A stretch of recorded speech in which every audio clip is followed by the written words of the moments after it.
go back that way. Unplug it and I'll unplug it.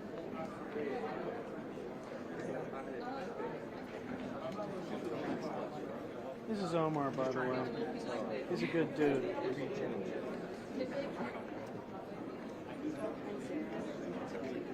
Sarah, you gotta take care of your gear. I do. Yeah. This one, for some reason, I don't use it.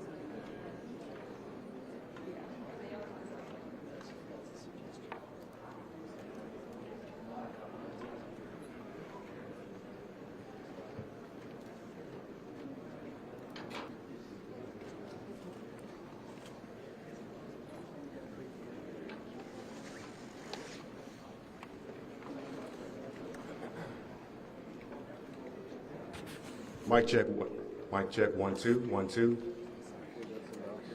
What's it? Yeah, scroll out a little bit. Probably a couple of minutes. Mic check. 1 2 1 2. Mic check. 1 2 1 2 3 1 1 1 2 1 2 1 2 1. Of NTSB International. We were initially probably going to get what they call a TikTok.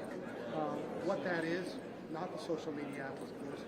This will be a point-by-point description from NTSB of exactly not only what happened with American Airlines 5342, but also what was going on with that helicopter. NTSB investigators will update us on the recovery efforts that have been going on since about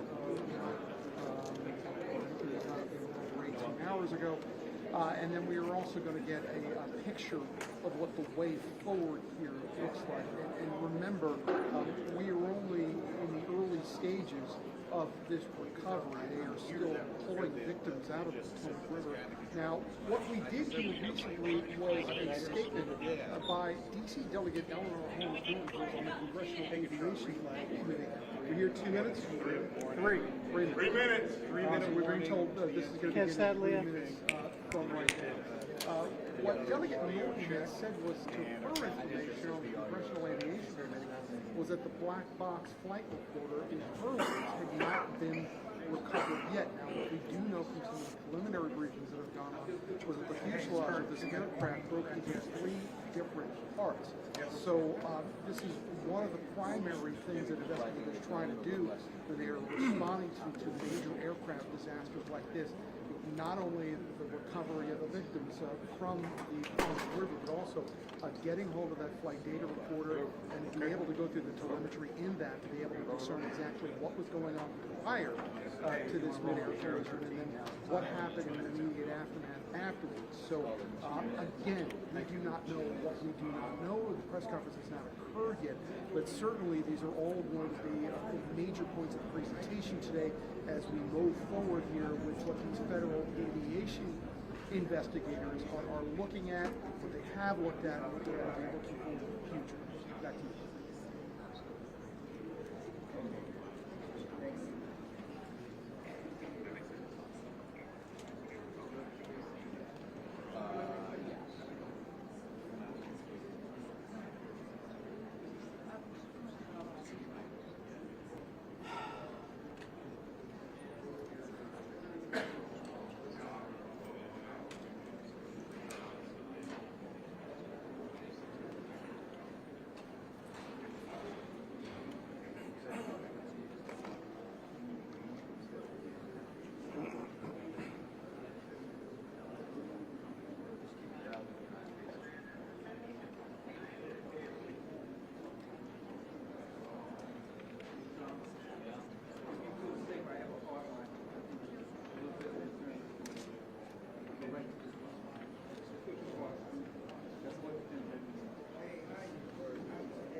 All aviation disasters that's a given. The worst case scenario in this situation is a water crash, and that's what we're dealing with.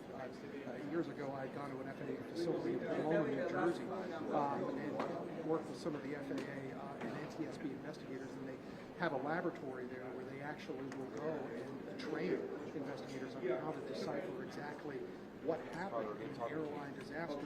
You know, back when I had made that trip 20 years ago, the NTSB investigators had told me that that is the hardest kind of air disaster to investigate, because not only are you dealing with, you know, the tremendous conditions of the water itself, but also the recovery operations of the victims are arduous. So this is a horrible disaster. It's a terrible disaster, but also in the eyes of emergency officials, this is the worst case scenario for their jobs on trying to decipher not only what happened here, but you know, how it happened as well. Hi, how are you? Thank you.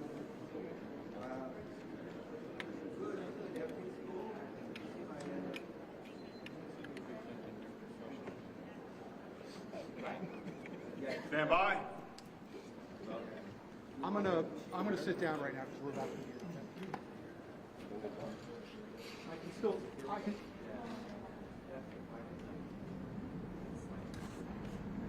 You guys ready?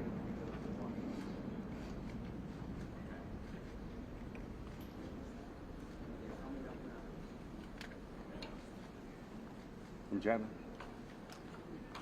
Member Chapman.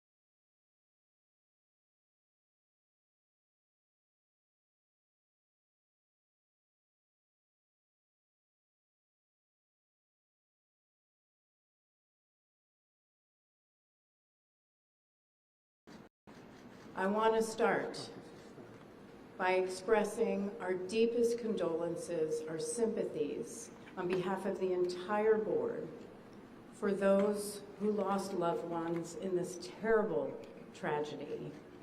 Our thoughts, our prayers are with you. Entire communities were affected, and we are thinking of you. With me today is Bryce Banning. Bryce is a senior aircraft accident investigator with the National Transportation Safety Board.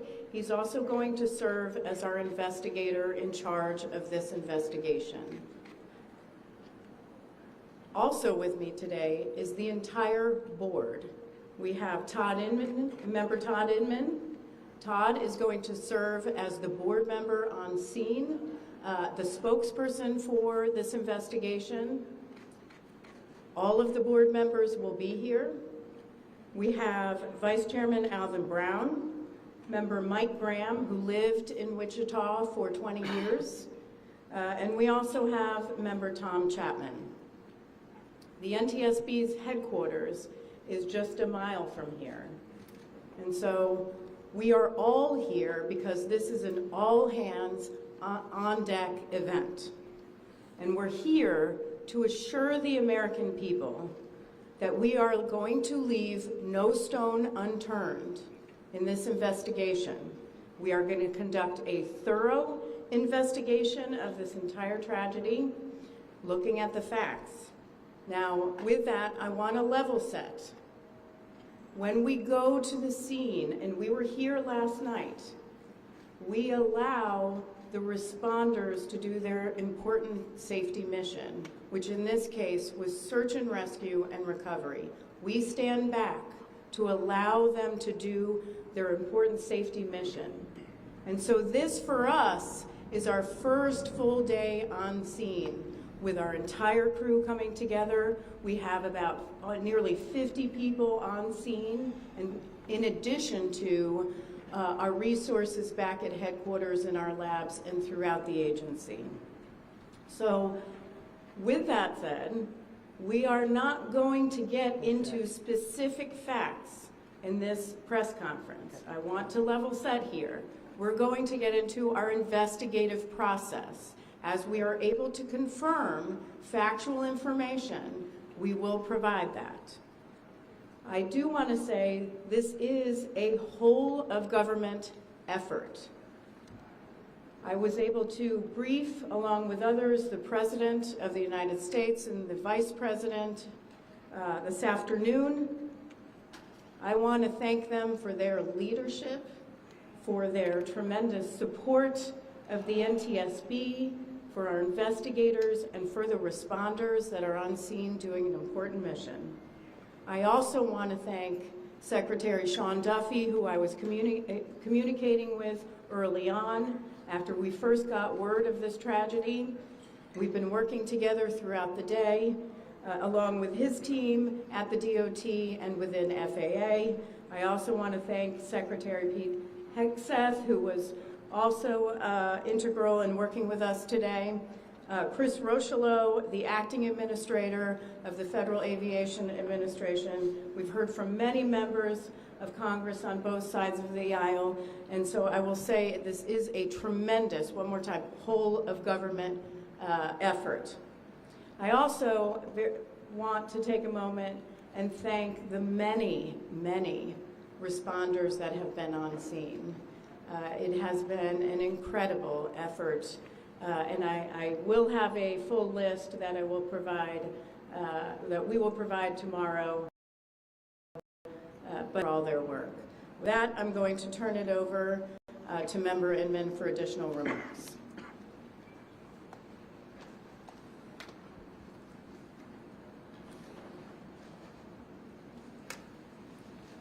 So today is our first full day on scene. Our investigative team will be on scene as long as it takes in order to obtain all of the perishable evidence and all the fact-finding that is needed to bring us to a conclusion of probable cause. Our mission is to understand not just what happened, but why it happened, and to recommend changes to prevent it from happening again. Since we're just beginning our investigation, we don't have a great deal of information to share right now. We will keep you informed by giving regular updates as we learn more. Our intention is to have a preliminary report within 30 days, and the final report will be issued once we've completed all of our fact-finding and investigation. Now, we will not be determining the probable cause of the accident while we are here on scene, nor will we speculate about what may have caused this accident. Today, we will be going and having an organizational meeting and establishing our parties to our investigation. We currently have the following parties that are already identified: PSA Airlines, GE Aerospace, Sikorsky, FAA, NACTA, which represents the air traffic controllers, ALPA, which represents the pilots, Army, AFA, which represents the flight attendants. The Transportation Safety Board of Canada will be an accredited representative under Annex 13 of ICAO. They will be supplemented by MHIRG as a technical advisor. They were previously known as Bombardier.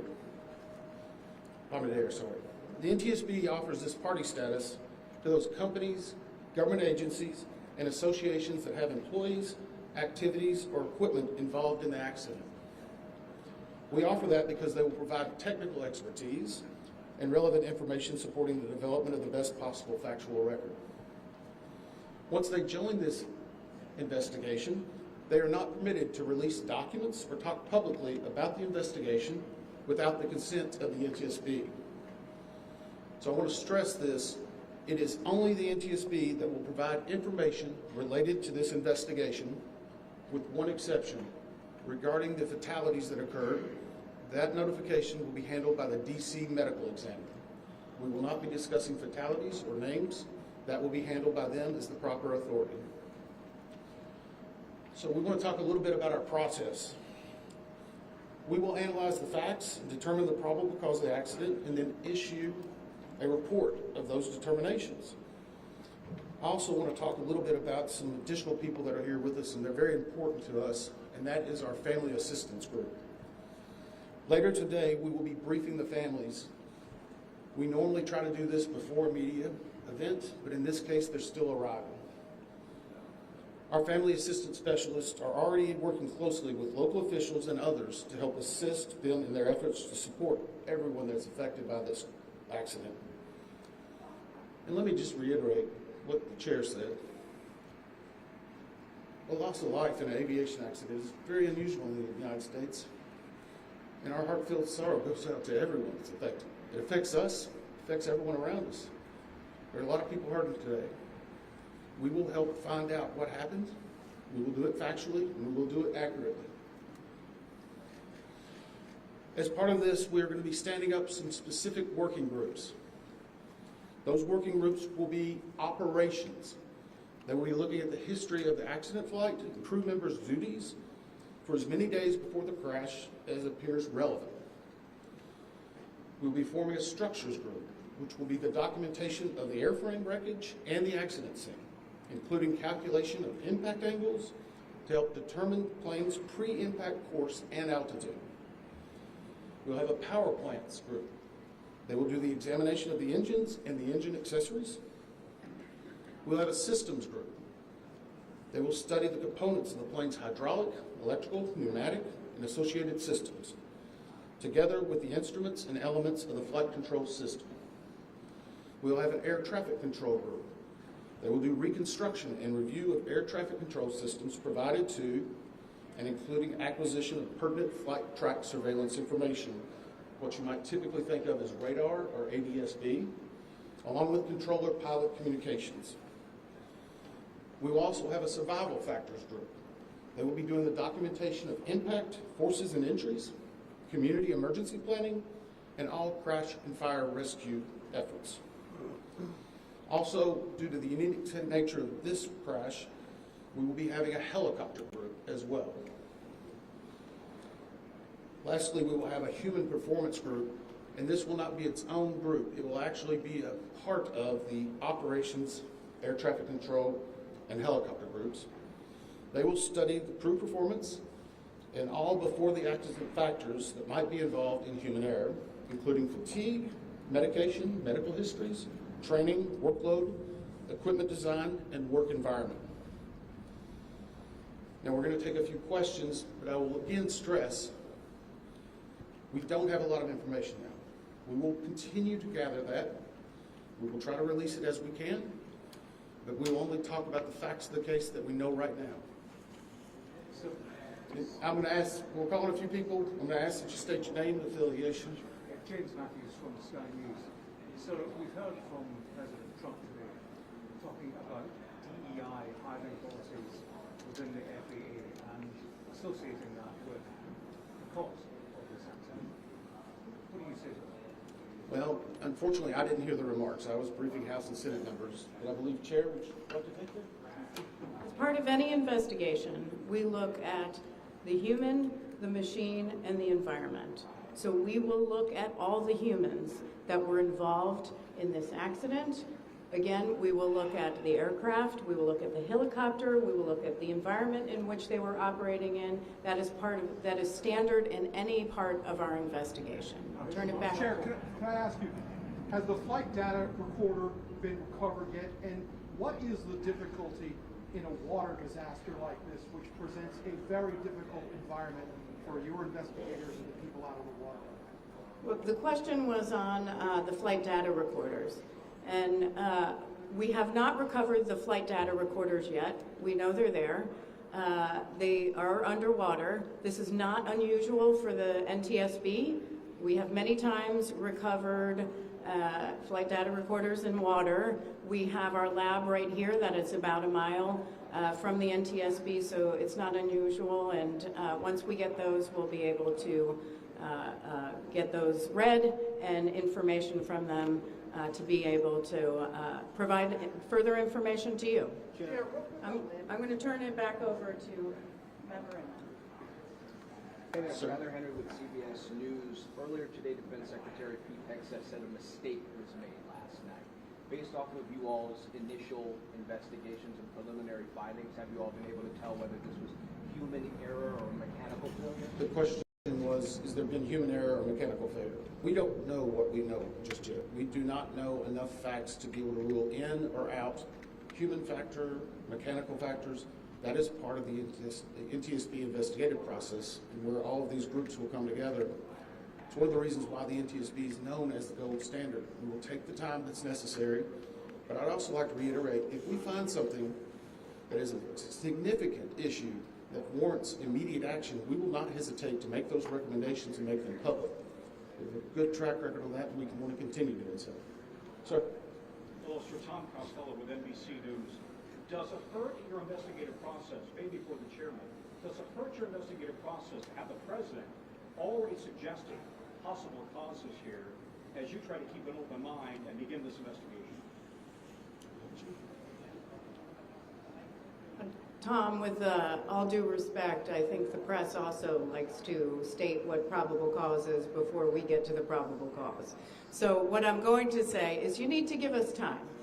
You need to give NTSB, it's not that we don't have information. We do have information. We have data. We have substantial amounts of information. We need to verify information. We need to take our time to make sure it is accurate. That's best for you. That's important for the families. It's important for legislators who are seeking answers to try to figure out what they're going to do about this. And so it will take time. We do have a lot of information, but we need some time to verify that.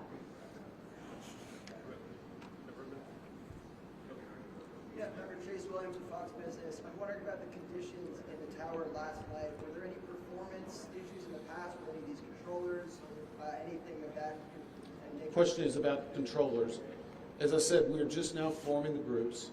The controllers do have union representation, which they're entitled to. They'll be working with our party system and our party groups. They'll be conducting interviews.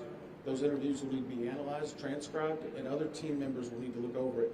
It'll be a long process, but we will go through the entire history.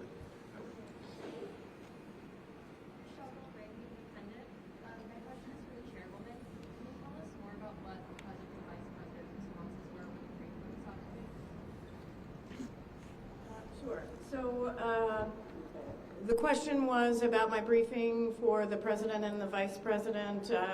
As is standard, we offer briefings on our process and what we know, and this was a briefing with the president and vice president and with Secretary Duffy and Secretary Hegseth and also the acting administrator of the FAA. There was discussion on what we know so far and our process, and that was about it. Madam Chairwoman, Stephanie Ramos with ABC News. Similar to Tom Costello's question, the President has stated what may have caused the crash, stating common sense. Does that affect your progress at all at this early stage? Yeah, so the NTSB, we conduct an important safety mission where we take a very careful approach.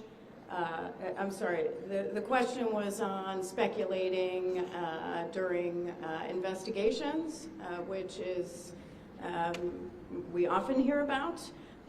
What I will say is we look at facts on our investigation, and that will take some time. And at some point, we'll be able to provide that factual information, as Member Inman said, and provide that hopefully tomorrow. Member Inman? Hang on a second. Dave Shepardson from Reuters. Have you been able to retrieve the black boxes from the helicopter? Has the military decided whether they're going to read those to the NTSB? And what about the ATC tapes? Have you guys been to? So the question was about black boxes, which are referred to as black boxes, which are typically orange. We have not recovered any of the boxes involved yet. We feel comfortable and confident that we will be able to. Right now, recovery of life is probably the most important in those that were involved. I mean, there are still ongoing recovery efforts involving the fatalities involved, along with some debris is coming out as well. We will make sure that that perishable evidence is maintained. We have a great process for that. We will probably have more than one black box, so to speak.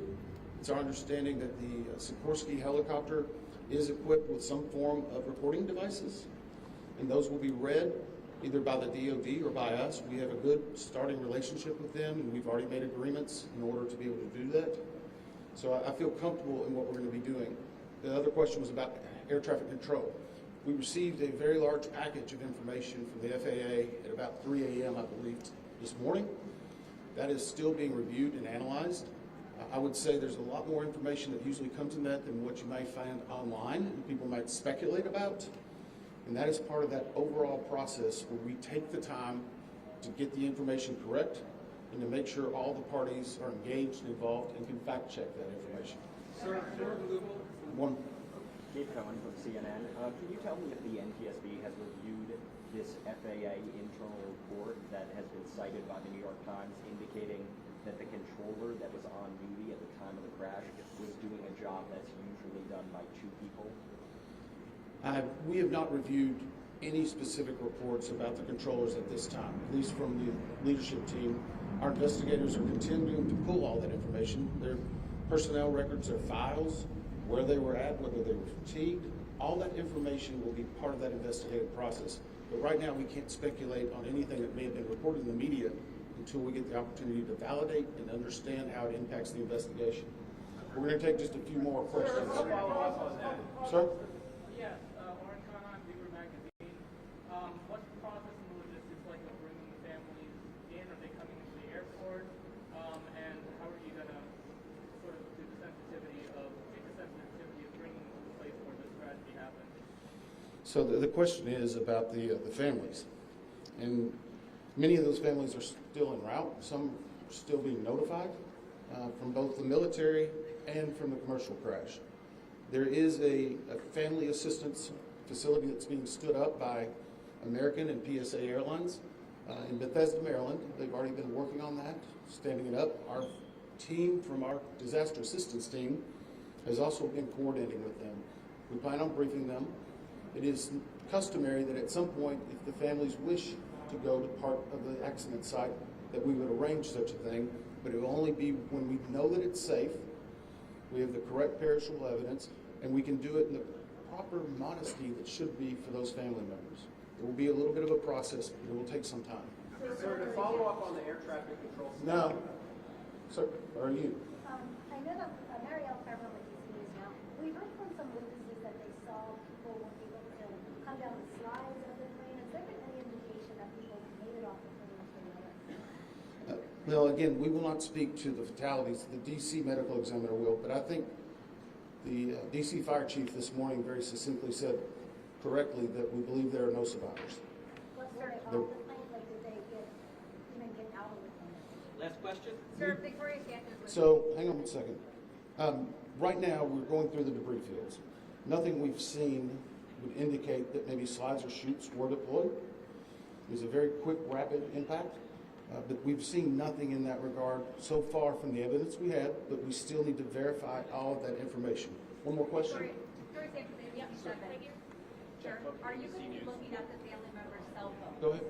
Jeff Cook, ABC News. What do you know about the altitude of the helicopter at the moment of impact? And can you talk about the procedures for such helicopters in that area? The question was about the helicopter procedures. And in D.C., it's kind of a unique environment. We've been getting briefed more and more by the FAA. I'm not an air traffic control specialist, but they're actually helicopter zones, if you will, or tracks. And this one was transiting, I believe, from track 1 to 4 as part of their normal procedure. If you live in D.C., you see a lot of helicopters going down into this area. So there's a very well-defined system in that regard. As far as altitude, until we get the additional information, we can't validate or basically corroborate any of that until we get more of the electronic data and the data that's on the plane. I do want to clarify one question that also came about cell phones.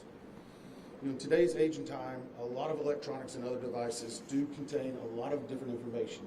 We've found on a number of our accidents that we actually are notified through a smartphone that made sense of that. As part of our process, we will obviously treat all of the effects of the deceased with dignity. We are already starting to pull that information together. If we feel that it's necessary to find or pull some of that information, we will work with the families and make sure we do it in a manner that's respectful for them and their privacy. But right now, we don't have any plans specifically on that amount, on that area until we need to. Thank you very much. Thank you very much.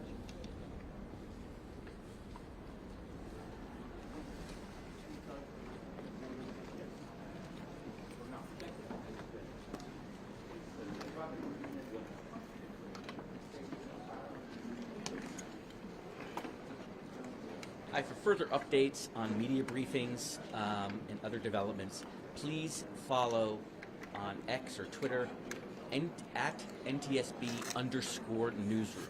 That's where press briefings will be announced. If it's not announced on NTSB Newsroom, that means we are not having one.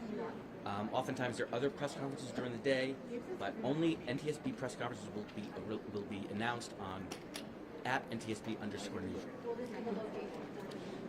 As far as we know, this will be the location for the briefings tomorrow at least. Nothing today that we know of. If we do have